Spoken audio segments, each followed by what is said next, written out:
ناظرین اکرام، آج میں مخاطب ہوں ان حضرات سے جو جمعہ کے دن اذان ہو جانے کے بعد بھی اپنے کاروبار کو جاری رکھتے ہیں، اور وہ لوگ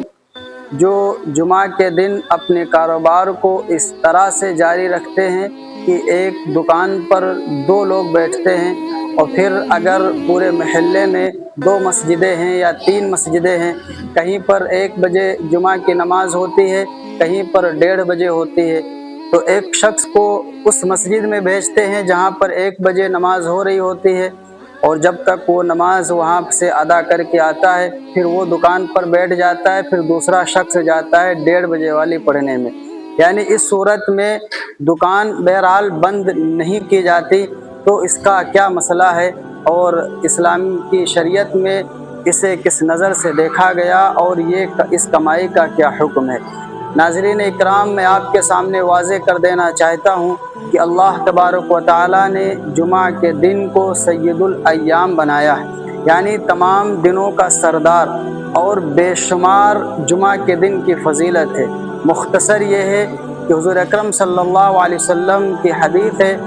جس کے راوی سلمان فارسی رضی اللہ تعالیٰ عنہ ہیں کہ جو شخص جمعہ کے دن غسل کرتا ہے اور حسب استطاعت طہارت حاصل کرتا ہے، یعنی مکمل طریقے سے، اور پھر خوشبو لگاتا ہے، تیل وغیرہ استعمال کرتا ہے، پھر جمعہ کی نماز کے لیے مسجد تشریف لاتا ہے، اور مسجد میں آنے کے بعد 2 لوگوں کے درمیان گھس کر نہیں بیٹھتا،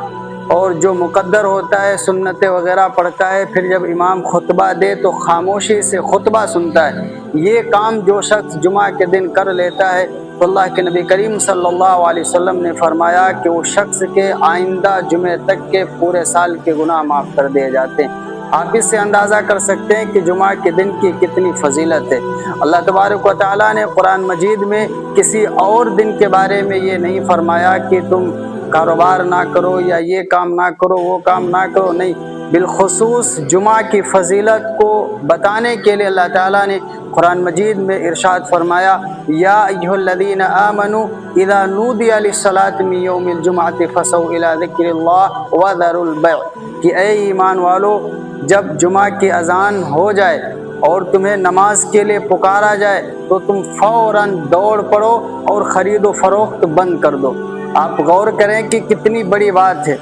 لہذا وہ لوگ جو جمعہ کے دن کاروبار کرتے ہیں تو ان کے لیے جائز ہے، لیکن اس وقت تک جب تک کہ اذان نہ ہو۔ جمعہ کی جو پہلی اذان ہوتی ہے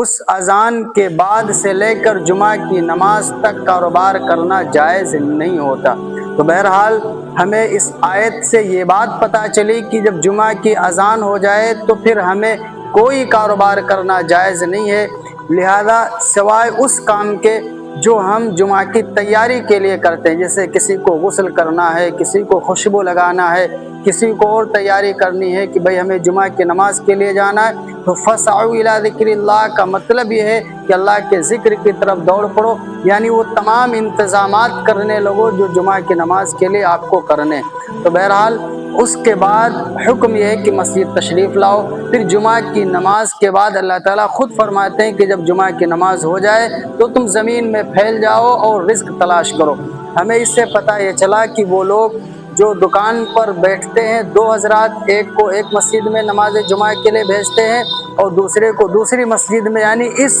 صورت میں کہ دکان بہرحال بند نہ کرنی ہو۔ یاد رکھیے کہ جمعہ کے اذان کے بعد سے لے کر نماز جمعہ تک جو کمائی کی جاتی ہے یہ مکروہ تحریمی علماء نے لکھا ہے، تو لہذا ہمیں خاص طور پر احتیاط کرنی چاہیے کہ ہم جمعے کی اذان ہو جانے کے بعد پھر ہم کوئی کاروبار نہ کریں۔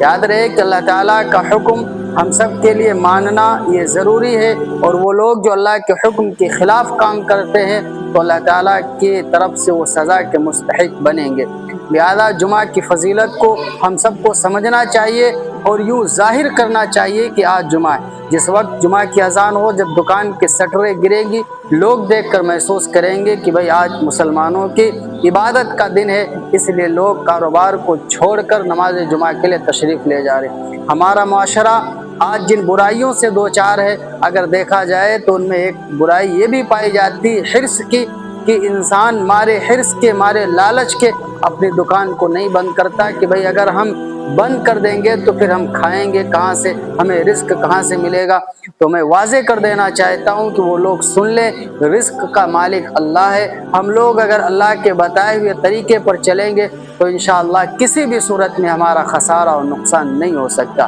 تو لہذا صحابہ نے جن باتوں پر عمل کیا، صحابہ کے بعد حضرات نے عمل کیا، اب ہم سب کے لیے ضروری ہے کہ ہم حضور اکرم صلی اللہ علیہ وسلم کے طریقے پر عمل کرتے ہوئے ہم اللہ تعالیٰ کے حکم کو مانیں۔ اگر ہم اللہ تعالیٰ کے حکم کو مانیں گے تو اس میں ہمارے لیے اور آپ سب کے لیے بھلائی ہے، اور دنیا اور آخرت کی کامیابی اللہ نے اسی میں رکھی۔